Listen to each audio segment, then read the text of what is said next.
स्वागत है, अभिनंदन है आप प्यारा स्वागत है, अभिनंदन है आपका प्यारा सा YouTube channel genius online class में। तो प्यारे साथियों, आज हम इस क्लास में क्लास 10th बिहार बोर्ड के संस्कृत चैप्टर 2 जिसका नाम है पाटलिपुत्र वैभवम, उसका मोस्ट इम्पोर्टेंट ऑब्जेक्टिव कराने जा रहा हूँ, जो कि एग्जाम 2027 के लिए मोस्ट इम्पोर्टेंट है। तो बिना वक्त गवाए इस क्लास को मैं स्टार्ट करता हूँ। तो देखिए, तो पहला क्वेश्चन ये है कि किस काल में पाटलिपुत्र की रक्षा व्यवस्था उत्कृष्ट थी। ऑप्शन ए है चंद्रगुप्त मौर्य, ऑप्शन बी है समुद्रगुप्त, ऑप्शन सी है कुमारगुप्त या ऑप्शन डी है इनमें से कोई नहीं। तो आपको पता होगा कि चंद्रगुप्त मौर्य के काल में पाटलिपुत्र की रक्षा व्यवस्था जो है थी उत्कृष्ट थी, यानी इसका जो सही जवाब हो जाएगा ऑप्शन ए चंद्रगुप्त मौर्य के काल हो जाएगा। नेक्स्ट क्वेश्चन ये है कि बुद्ध काल में पाटलिपुत्र नगर का नाम क्या था। तो बुद्ध काल में पाटलिपुत्र नगर का जो नाम था वह पाटलिग्राम था, यानी ऑप्शन सी इसका सही जवाब हो जाएगा। तीसरा नंबर क्वेश्चन देखिए, ये है कि गांधी सेतु कहाँ है। तो गांधी सेतु कहाँ है, तो गांधी सेतु पाटलिपुत्र में है, यानी पाटलिपुत्र नगरे, यानी ऑप्शन ए इसका सही जवाब हो जाएगा। चौथा नंबर क्वेश्चन है कि पटना नगर की पालिका देवी कौन है। तो पटना नगर की पालिका देवी जो है पटन देवी है, यानी ऑप्शन ए सही जवाब है। नेक्स्ट क्वेश्चन ये है कि कुट्टिनीतम काव्य, यहाँ होना चाहिए कुट्टिनीतम काव्य की रचना कौन किया था। तो कुट्टिनीतम की जो रचनाकार है वह है दामोदर गुप्त, यानी ऑप्शन बी इसका सही जवाब हो जाएगा। नेक्स्ट क्वेश्चन ये है कि किस महापुरुष का जन्म पाटलिपुत्र में हुआ था, यानी कि चारों ऑप्शन में कौन महान पुरुष है जिसका जन्म पाटलिपुत्र में हुआ था। Option A Guru Nanak, option B Raja Ram Mohan Roy, option C Mahavir, option D Guru Gobind Singh. तो इसका सही जवाब जो हो जाएगा गुरु गोविंद सिंह हो जाएगा। गुरु गोविंद सिंह का जन्म पाटलिपुत्र में हुआ था। 7वां नंबर क्वेश्चन है कि सिखों के 10वें गुरु का नाम क्या था। तो सिखों के 10वें गुरु का जो नाम था वह गुरु गोविंद सिंह ही नाम था, यानी ऑप्शन डी जो है, ऑप्शन सी जो है इसका सही जवाब हो जाएगा। ऑप्शन सी इसका सही जवाब है गुरु गोविंद सिंह। 8 नंबर क्वेश्चन है कि पाटलिपुत्र किस प्रांत की राजधानी है। तो पाटलिपुत्र बिहार की राजधानी है, यानी बिहार प्रांत की राजधानी है। ऑप्शन ए इसका सही जवाब हो जाएगा। बिहार की राजधानी पटना है। 9 नंबर क्वेश्चन है कि दामोदर गुप्त ने किस काव्य की रचना की है। तो दामोदर गुप्त ने काव्य मीमांसा, मुद्रा राक्षस या मृच्छ कटिक या कुट्टिनीतम की रचना की है। तो इसका सही जवाब हो जाएगा काव्य मीमांसा, यानी ऑप्शन ए इसका सही जवाब हो जाएगा।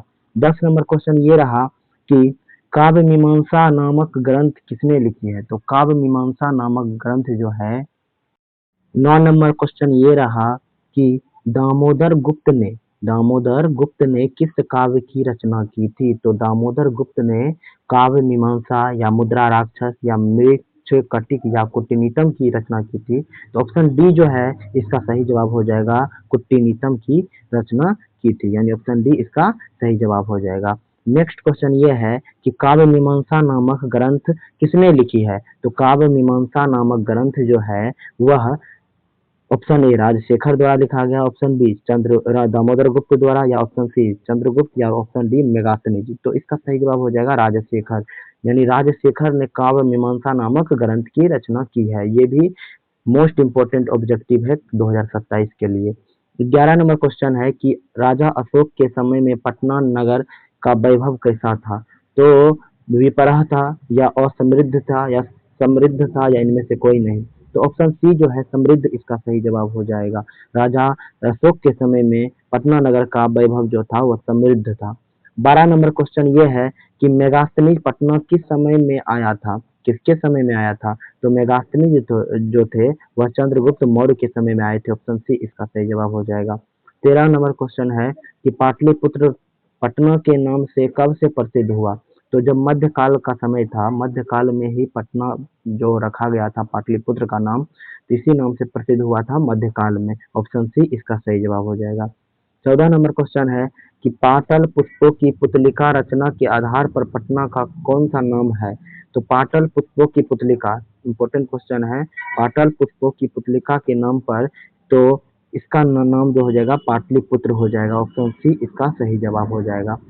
नेक्स्ट क्वेश्चन है कि 15 नंबर, पटना के इतिहास कितना पुराना है? तो पटना का इतिहास जो है वो 2500 पुराना है, यानी 2500 वर्ष पुराना है पटना का इतिहास। ये बहुत इंपॉर्टेंट क्वेश्चन है। नेक्स्ट क्वेश्चन 16 नंबर है कि यूनान के राजदूत कौन थे? तो आपको पता होगा कि यूनान के राजदूत थे वह मेगास्थनीज थे, यानी ऑप्शन सी इसका सही जवाब हो जाएगा। 17 नंबर क्वेश्चन है कि कौमुदी महोत्सव किस वर्ष में मनाया जाता है? तो कौमुदी महोत्सव जो है वह शरद ऋतु में मनाया जाता है, ऑप्शन डी जो है इसका सही जवाब हो जाएगा। नेक्स्ट क्वेश्चन जो है 18 नंबर यही है कि पटना नगर की पालिका देवी कौन है? तो पटना नगर की पालिका देवी जो है वह पटन देवी है, यानी ऑप्शन सी इसका सही जवाब हो जाएगा। 19 नंबर क्वेश्चन ये रहा कि बिहार के किस नगर में गोलघर है? तो आपको पता होगा कि बिहार के पाटलिपुत्र नगर में गोलघर स्थित है। 20 नंबर क्वेश्चन ये है कि गुरु गोविंद सिंह का जन्म स्थल कहाँ है? तो गुरु गोविंद सिंह का जन्म स्थल जो है वह पाटलिपुत्र है, यानी पटना है, यानी ऑप्शन ए इसका सही जवाब हो जाएगा। 21 नंबर क्वेश्चन है कि परिभूत पुरंदर स्थानम की संज्ञा किसे दी गई है? तो किसे दी गई है? वह जो दी गई है वह पाटली नगर को दी गई है। किसको दी गई है? पाटली नगर को। अगला क्वेश्चन है 22 नंबर की सरस्वती का कुलगिरी कौन सा महानगर था? सरस्वती का कुलगिरी कौन सा महानगर था? तो ऑप्शन सी जो है पाटलिपुत्र इसका सही जवाब होगा, क्योंकि पाटलिपुत्र को ही सरस्वती का कुलगिरी का महानगर जाना जाता था और था। 23 नंबर क्वेश्चन है कि पाटलिपुत्र नगरे प्रसिद्धम अस्ति। पाटलिपुत्र जो है किसके लिए प्रसिद्ध है? तो आपको पता होगा कि गोलघर के लिए प्रसिद्ध है, यानी ऑप्शन ए जो है इसका सही जवाब, यानी गोलगिरी हम इसका सही जवाब हो जाएगा। 24 नंबर क्वेश्चन है कि कौमुदी महोत्सव डैश अतीव प्रचलित है।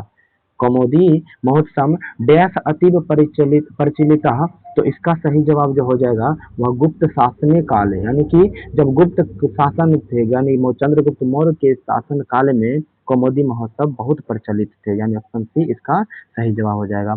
आज का लास्ट क्वेश्चन जो है ये है कि पाटलिपुत्र वैभवम पाठ में किस शहर का वर्णन है? तो आपको पता होगा कि पटना शहर का वर्णन है, यानी पटना शहर का वर्णन किया गया है पाटलिपुत्र वैभवम में।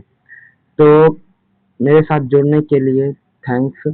और एक क्वेश्चन आप सभी के लिए है जो कि आप सभी कमेंट में दे दीजिएगा कि पाटलिपुत्र यानी पटना का प्रमुख दर्शनीय स्थल का नाम लिखे। लगभग 3 से 4 दर्शनीय स्थल का नाम कमेंट बॉक्स में जरूर लिखिएगा। तो आज के लिए इतना ही, थैंक यू।